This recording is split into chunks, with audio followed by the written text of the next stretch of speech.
very fortunate and very lucky guy to have the opportunity to hunt elk, to live in elk country, and to share this country with special friends, and to be a part of the Rocky Mountain Elk Foundation and do what we work so hard about.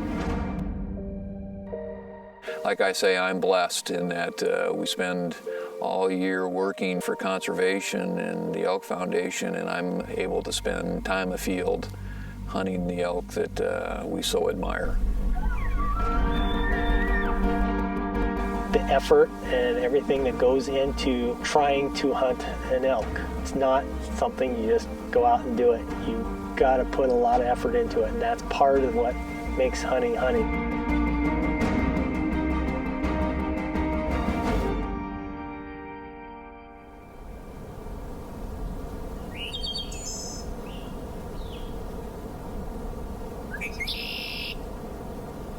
Let's take it easy, scoot across here, and then we'll just probably sit in glass for a little bit. There's already some elk out in that big opening over there. Yeah, just above those mule deer bucks. Yeah. I know. Focus. Focus. Focus. Focus. I'm focused.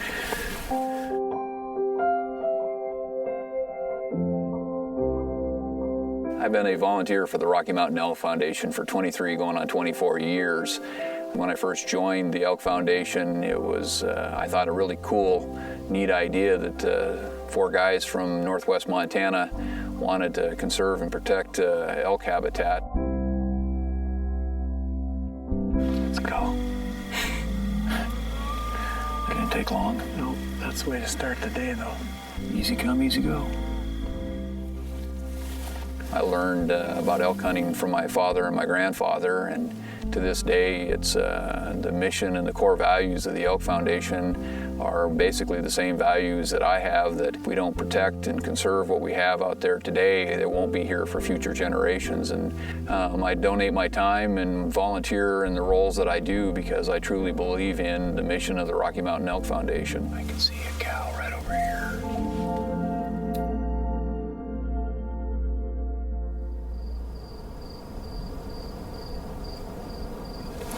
Nice bull.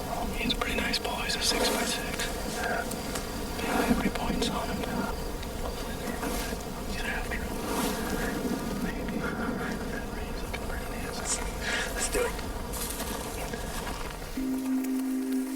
I've been working for the Rocky Mountain Elk Foundation over half my life. Work in the Creative Services Department. We put together Bugle magazine. I get a look at elk pictures every day, and it never gets old. It's the best job in the world for me. And our 30th anniversary is coming up, and I've seen it go from a small group of volunteers and staff employees to what we have now. We have over 10,000 volunteers right now, and I mean, they are the lifeblood of this organization. They are what make us go. Whenever I am having a bad day or rough time, you see what some of these volunteers are doing and how much they are into it and how much they give of themselves for what this organization is about. It gives you a new vitality. It makes you remember this is a good thing.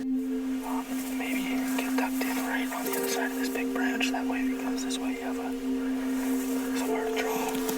Probably the main reason hunting is conservation to me is that I've been a hunter ever since I was a kid. My dad introduced me to hunting before I could hunt or fish, and first time I went deer hunting with him and saw him harvest a deer and got to experience all that, I knew that this was something I wanted to be a part of.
I can shoot that shot all day long, but it's one of those times where you take what you're given and you make the best of it. And it's just they always seem to surprise you. They're humbling, but they got away that time. Not a big deal. It's better than wounded one and having to chase it around in here for 5 days. So, it stinks, but there's plenty of time.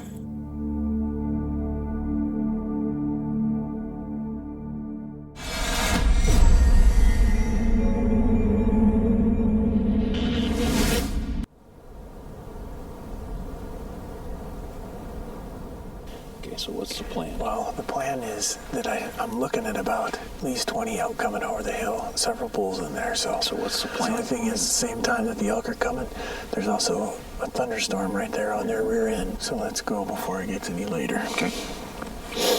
You lead the way. Hunting as conservation just mirrors what we really are. As hunters, we're also conservationists. That hunting heritage that my father and my grandfather instilled in me follows right in. Hunting is conservation. It takes both of my beliefs that hunting is our heritage and conservation is important. Otherwise, we wouldn't have the wild places, the elk and other animals to hunt. So hunting as conservation fills both missions at one time.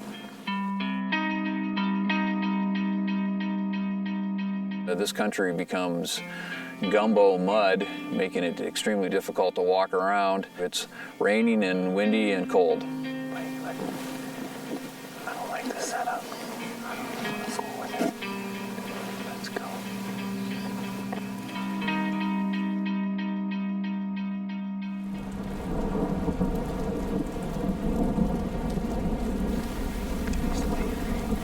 You can't see it. I know. Can't stop.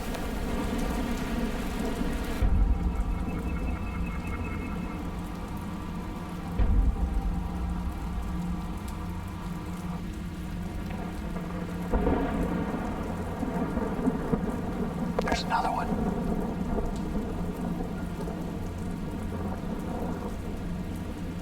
I hear people say they love when the weather gets crappy that the elk go crazy. My experience is when the weather gets crappy, they just stand around, just like them. I'm like you though, when the weather gets real inclement, yeah, they're out here 365 days, but they don't care. They go lay under a tree and wait for it to blow over and then they go back. The highs and lows of hunting. This is a high.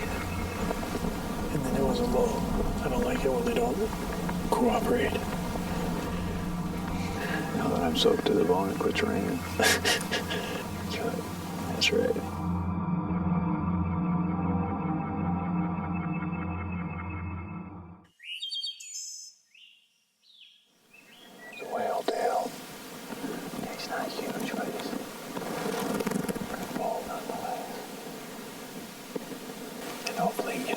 He stays down, so it doesn't come way up there. You're okay.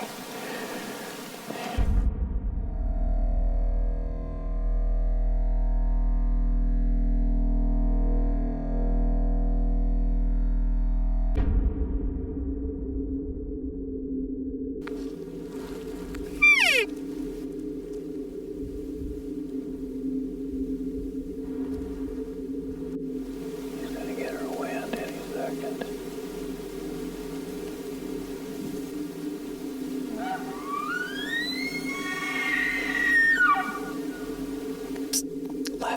Left.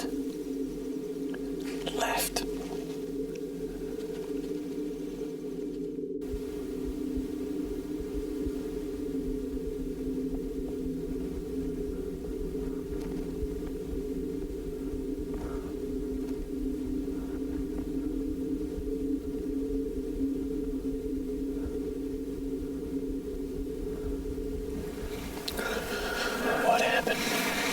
Yeah, he was out there just past my comfort zone, and then he got down, that wind shifted, it's coming straight out of here. He got up there and he just, wouldn't come any closer. I thought he'd come, and then he winded us and stuff in this open country. That was fun. Yeah, that was though. They were silent though. Yeah. Peep out of them.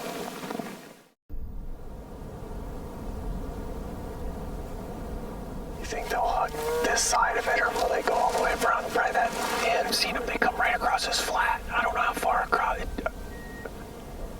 If he's in the middle of that, he's probably only 40 yards. You know what I'm saying? Just this top flat.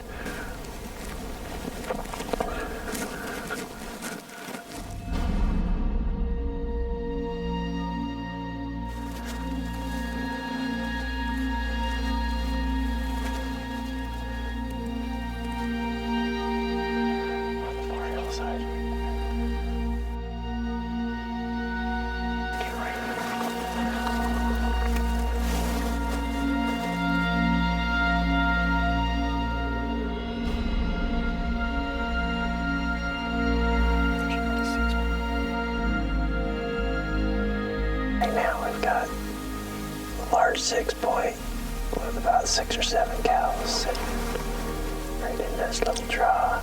They're slowly working their way down. And we got 2 satellite bulls up on the left. So we're just gonna try to suck one of them out of there and get a shot. But it's just a waiting game right now.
Whether it was the wind or he caught the movement, but he caught something and he knew it was game over, and he swirled and off he went just that quick.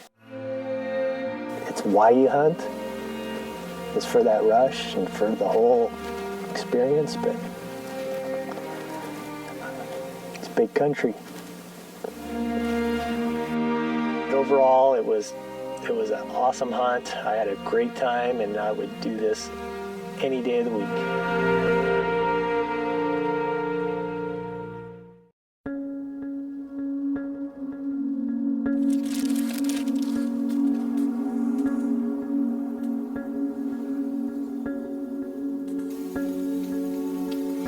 We've decided to take a lunch break here at the Elk.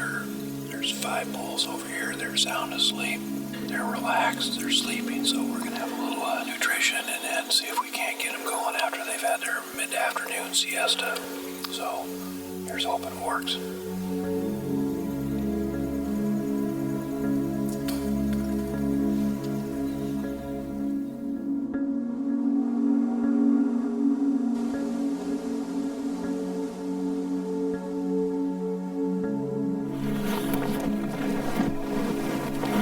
I've been waiting 4 hours or 5 or 6 hours to... Alright, well, I don't know how long he's gonna lay there, and I know this is marginal, but it's probably just as good a chance as waiting and trying to call him back. Fine. Alright. Now we're gonna find out how good a shape you're in, because we gotta go pretty quick. That's short for keep up.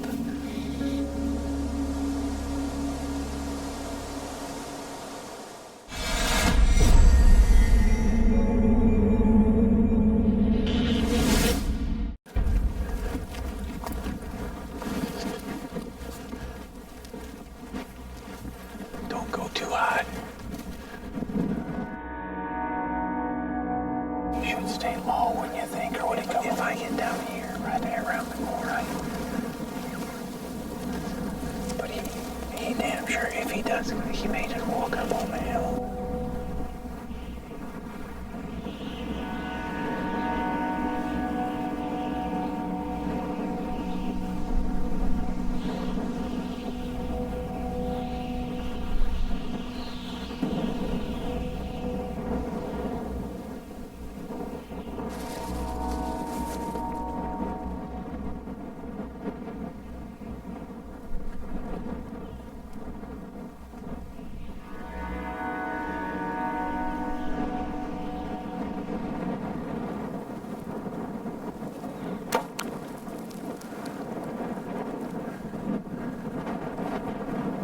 you hear me saying I didn't have him yet? What's that?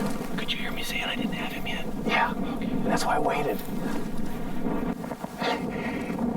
He's standing here and he goes, I don't have him. He's dead. He's dead. He got shot, right? Yeah. I waited till he got it. We got him. I got the shot too. Oh. I hit him a little high though. You hit him way high. My arrow drifted up. It was like I had my 20-yard pin on him and it went high.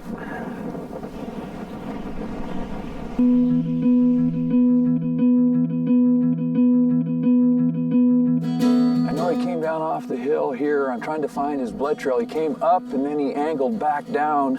So his blood trail's got to be somewhere right in here.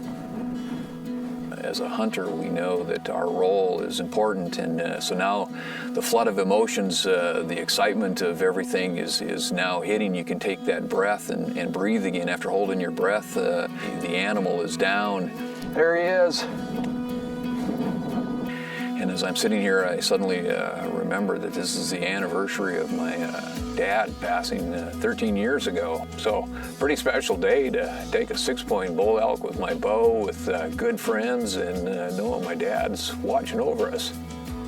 He did have a whole rack at one time. Yeah, nice bull, man. Nice. I think my 5-point last year was bigger, but 1, 2, 3, 4, 5, and 6.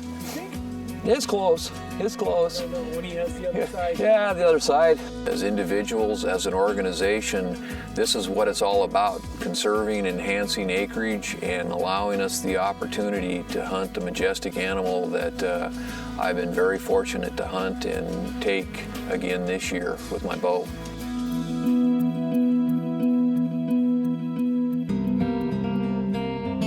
These are two great guys who have a passion not for just elk, but for conservation in general. My favorite part of this episode was watching Bob Raup get nervous when a bull was in range. Those nerves, to me, are the indicator that shows exactly how much he cares for the animal he's pursuing. Look, he missed one. So what? We all missed. I missed. And those misses are etched in my memory just as vividly as the hits. We're pretty lucky to have a guy like Bob working for conservation as he's done for the past 22 years. Congratulations to Mike Baugh. He connected in this episode. His passion for the RMEF radiates off him, as it does for many of our volunteers. For nearly 30 years, Mike has been involved, and we can't thank him enough. You could start your own conservation legacy today by joining the RMEF. Log on to rmef.org and see how. Until next week, I'm Brandon Bates, reminding you that hunting is conservation.